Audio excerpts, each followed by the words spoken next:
I'd like to introduce our next person who's going to also from the Center for Global Health at the NCI, Dr. Margarita Correa-Mendez, and she is a program director. She supports funding programs related to global dissemination and implementation science for cancer prevention and control, tobacco cessation interventions in populations living with HIV, and implementation research efforts to promote the adoption, scale up, and sustainability of cervical cancer control interventions within health systems in Latin America. And she will be making some remarks virtually. Great. Thank you, Dr. Fernandez, for the introduction. So yes, thank you again for the invitation to be here today. I am battling a pretty bad cough that hopefully is not too disruptive on my talk today. But thank you for the invitation. I was told today to talk more in detail about a recently funded initiative led by the Center for Global Health at the National Institute to support global implementation science for equitable cancer control and share a little bit about the funded projects.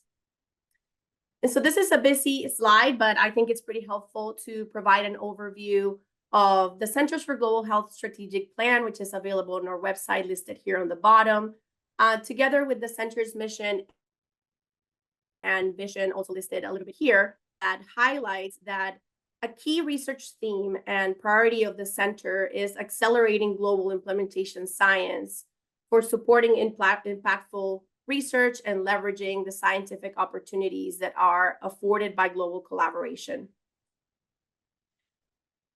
With this priority research area, the Global Implementation Science for Equitable Cancer Control, or Globalized Cancer Control Initiative for short, has as an overarching goal developing implementation science centers for cancer control that are based in low and middle income countries.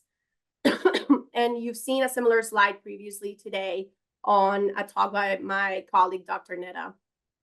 But just to provide a quick overview, the goal of these centers is to serve as implementation science hubs that ideally help build research capacity for conducting implementation science studies within academic institutions, as well as clinical and community settings. It is also the goal that these centers would foster engagement between researchers and implementing partners at multiple levels, as well as supporting investigator-initiated projects on high-priority implementation gaps in cancer control and serve as regional hubs for implementation science training. And so to align with these goals, the applications for this funding opportunity had as required components, first, a research capacity building core that is focused on training and developing a structured mentorship plan.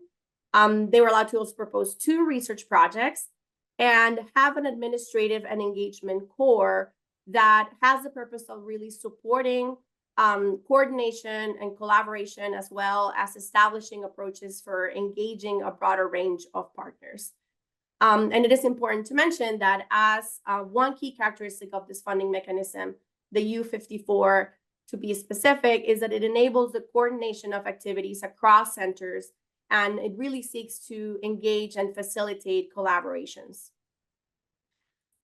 And so some applications for this initiative would ideally address key priority research areas that included how to adapt interventions, how to effectively bundle services, integrating cancer control into primary care, decentralizing services in community settings, as well as enhancing retention of cancer patients across the continuum of care.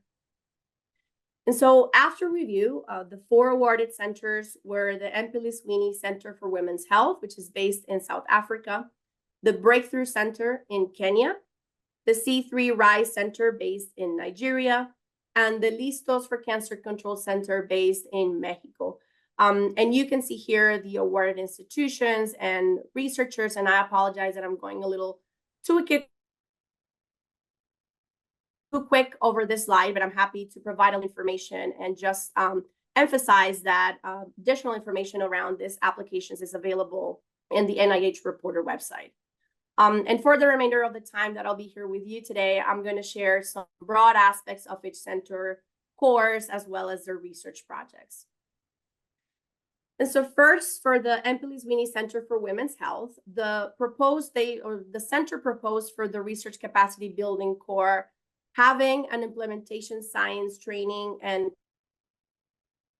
that uses the train-the-trainer model, where early career fellows will initially co-lead and then lead by themselves implementation science training in the region.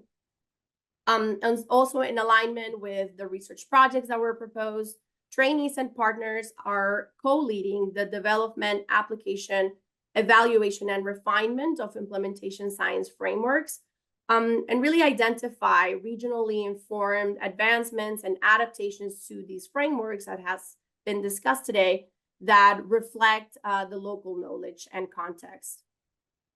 For the administrative engagement and core, the center is proposing a community engagement and shared decision-making group that involves multi-level partners, as well as a resource utilization group to achieve cost efficiencies.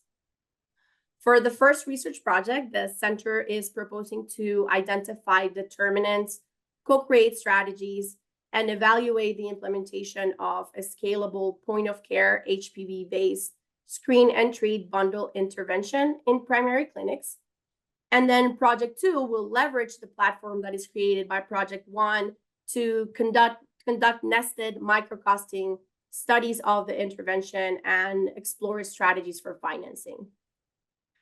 Then in the Breakthrough Center based in Kenya, proposes a research capacity building core in where faculty will participate in advanced training to then lead the co-creation of courses that are tailored to the local needs. Additionally, clinical and public health researchers are able to join the center as fellows and will be mentored in applied implementation science projects. And the center also seeks to expose medical and nursing students to implementation science and research through practicum projects.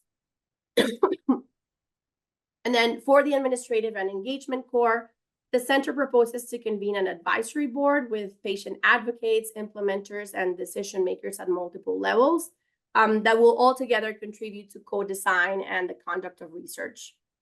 Additionally, the center is assembling an internal scientific advisory group with expertise in women's health and other areas, as well as an external scientific advisory group that has experience in implementation science and cancer control.